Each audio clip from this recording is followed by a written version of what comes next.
जय हिंद, वंदे मातरम।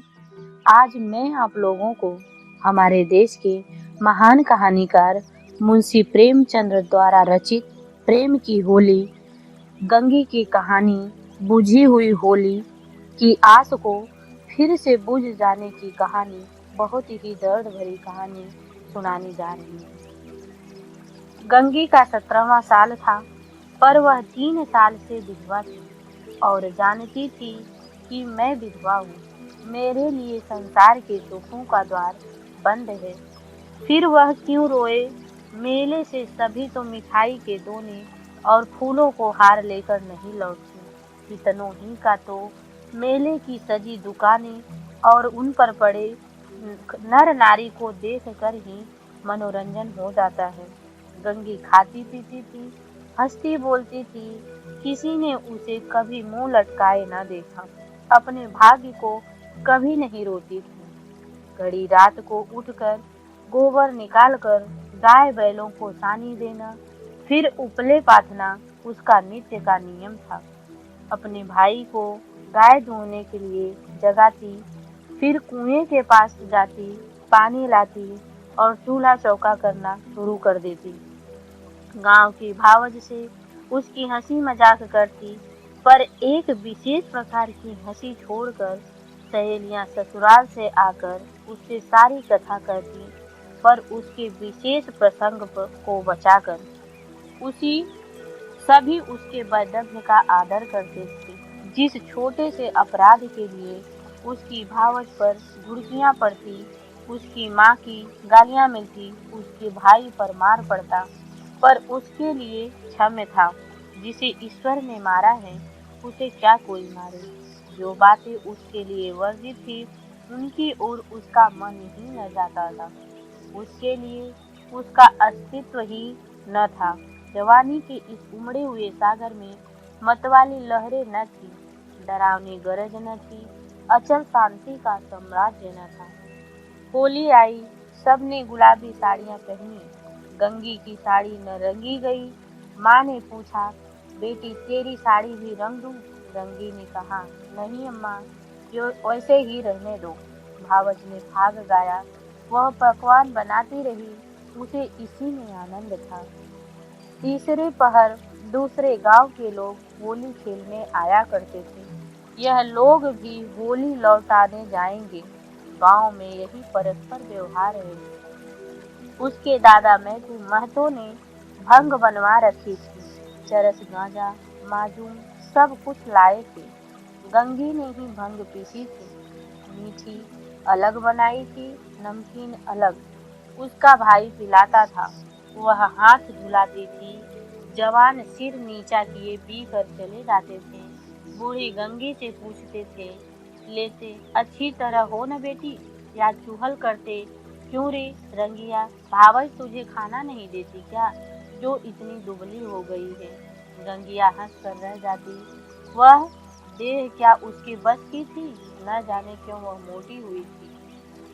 भंग पीने के बाद लोग भाग गाने लगे। गंगिया अपनी चौखट पर खड़ी सुन रही थी। एक जवान ठाकुर गा रहा था, कितना अच्छा स्वर है, कैसा मीठा गा रहा है। गंगिया को बड़ा आनंद आ रहा था। माँ ने कई बार पुकारा, पर गंगिया नहीं सुनी। एक बार गई भी तो जल्दी से लौट आई।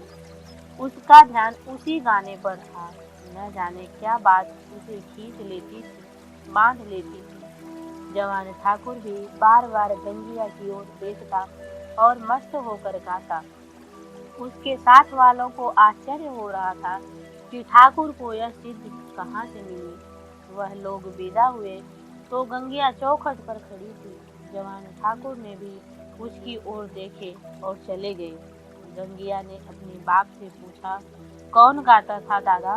मैकू ने कहा, कोठार के बुद्धू सिंह का लड़का आया है। गरीब थे। बुद्धू रीत रिवाज व्यवहार में आते जाते थे। उनके मरने के बाद अब वही लड़का आने जाने लगा। गंगी, यहाँ तो पहले आए थे क्या? मैकू, हाँ, और तो कभी नहीं देखा। मिजाज बिल्कुल बाप जैसा है, और वैसे ही मीठी बोली, और घमंड तो छू ही नहीं गया। बुद्धू के बखार में अनाज रखने को जगह न थी। पर चमार को भी देखते तो पहले हाथ उठाते, वही उसका स्वभाव है। गोरू आ रहे थे, गंगी पगड़िया लेने भीतर चली गई, वही स्वर उसके कानों में गूंज रहा था। कई महीने गुजर गए। एक दिन गंगी गोबर उठा रही थी, सहसा उसने देखा वही ठाकुर सिर झुकाए द्वार पर चला जा रहा था। वह गोबर छोड़कर उठ खड़ी हुई। घर में कोई आदमी न था, सब शहर चले गए थे। यह कहना चाहती थी, ठाकुर बैठो, पानी पीते जाओ, पर उसके मुंह से बात न निकली। उसका दिल कितने जोर से धड़कने लगा। उसे एक विचित्र घबराहट होने लगी। क्या करे, कैसे उसे रोके? गरीब सिंह ने एक बार उसकी ओर देखा और फिर आंखें नीचे कर लिया। उस दृष्टि में क्या बात है कि गंगी के रोए खड़े हो गए। वह दौड़ी दौड़ी घर में गई और माँ से बोली, अम्मा, वह ठाकुर आए थे। गरीब सिंह, माँ ने कहा, किसी काम से आए होंगे। गंगी बाहर गई तो ठाकुर चले गए थे। फिर वह गोबर पाथने लगी, उपले बनाने लगी।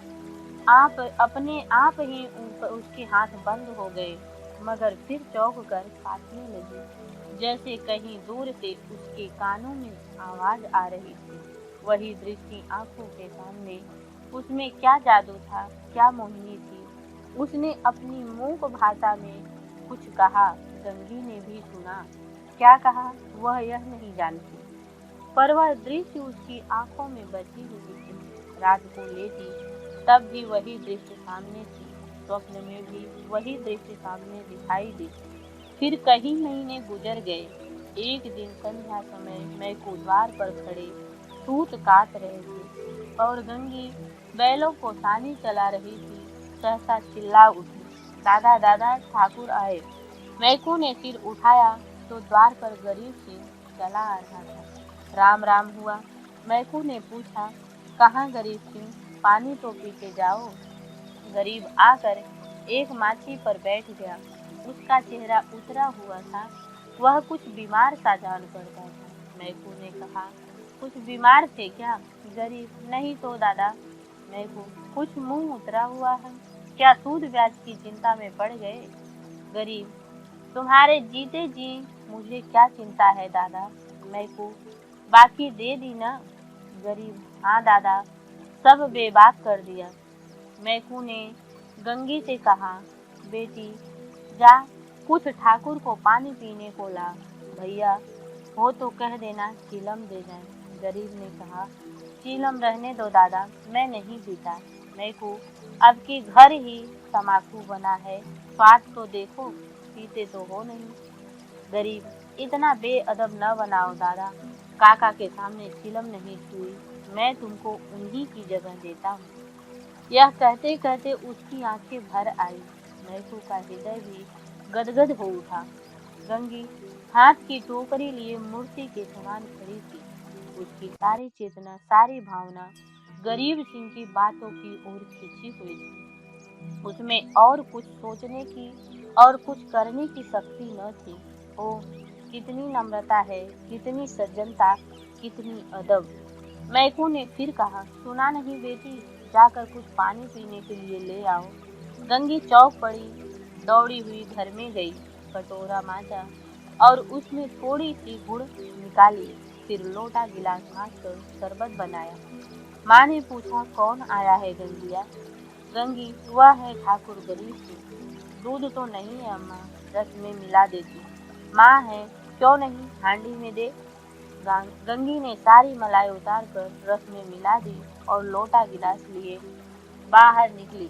ठाकुर ने उसकी ओर देखा, गंगी ने सिर झुका लिया। यह संकोच उसमें कहाँ से आ गया? ठाकुर ने रस लिया और राम राम करके चला गया। मैकू बोला, कितना दुबला हो गया है गंगी, बीमार है क्या? मैकू, चिंता है और क्या, अकेला आदमी है, इतनी बड़ी गिरफ्ती है, क्या करे। गांव गंगी को रात भर नींद नहीं आई। उन्हें कौन सी चिंता है, दादा से कुछ कहा भी तो नहीं। क्यों इतने सकुचाते हैं? चेहरा कैसा पीला पड़ गया है। सवेरे गंगी ने माँ से कहा, गरीब सिंह अब की बहुत दुबले हो गए हैं। माँ, माँ, अब वह बेफिक्री कहाँ है बेटी। बाप के जमाने में खाते थे और खेलते थे, अब तो गृहस्थी का जंजाल उनके ही सिर पर है। गंगी को इस बात जवाब से संतोष न हुआ। बाहर जाकर मैकू से बोली, दादा तुमने गरीब सिंह को समझाया नहीं, क्यों इतनी चिंता करते हैं। मैकू ने आंखें फाड़ कर देखा और कहा, जा अपना काम कर। गंगी पर मानो वज्रपात हो गया।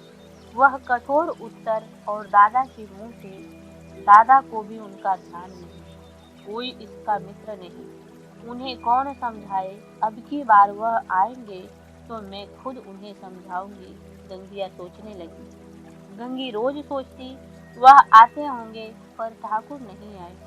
फिर होली आई, फिर गांव में फाग होने लगा।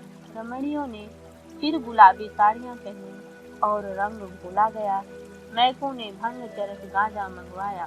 गंगी ने फिर मीठी और नमकीन भंग बनाई। द्वार पर टाट बिछ गया। व्यवहारी लोग आने लगे, मगर कोठार से कोई नहीं आया। शाम हो गई, किसी का पता नहीं। गंगी बेकरार भी कभी भीतर जाती, कभी बाहर आती। भाई से पूछती, क्या कोठार वाले नहीं आए। भाई कहता नहीं। दादा से पूछती, भंग तो नहीं रखी।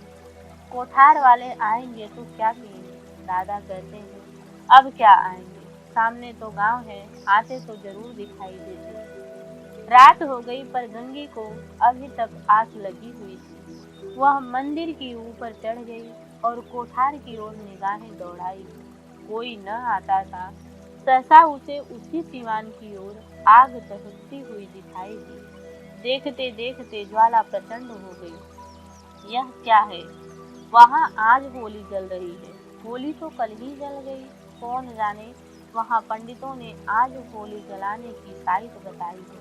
तभी वे लोग आज नहीं आए, कल आएंगे। उसके घर वाले आकर मैकू से कहा, दादा कोठार में तो आज होली जल रही है। मैकू, सच पगली, होली सब जगह कल जल गई। गंगी, तुम मानते नहीं हो, मैं मंदिर पर से देख आई हूँ, होली जल रही है। न पतियाते हो तो चलो मैं दिखा दूँ। मैकू, अच्छा चल देखूं। मैकू ने गंगी के साथ मंदिर की छत पर आकर देखा। 1 मिनट तक देखते रहे, फिर बिना कुछ बोले नीचे उतर आए। गंगी ने कहा, है ना होली, नहीं मानते थे आप। मैकू, होली नहीं है पगली, चिता है, कोई मर गया है, तभी आज कोठार वाले नहीं आए। गंगी का कलेजा धक से हो गया। इतने में किसी ने नीचे से पुकारा, मैकू, मैं तो कोठार के गरीब से गुजर गए। मैकू नीचे चले गए, पर गंगी वहीं खड़ी रही। कुछ खबर न रहा। मैं कौन हूँ, कहाँ हूँ, मालूम हुआ जैसे गरीब से उस सुदूर सीता से निकलकर उसकी ओर देख रहा है। वही दृष्टि थी, वही चेहरा, क्या उसे वह भूल सकती थी। उस दिवस से फिर कभी होली देखने नहीं आई। होली हर साल आती थी, हर साल उसी तरह भंग बनाती थी, हर साल उसी तरह फाग होता था, हर साल अबीर गुलाल उड़ती थी, पर गंगी के लिए होली सदा के लिए चली गई। जय हिंद, जय भारत। अगली कहानी में हम आपसे मिलते हैं।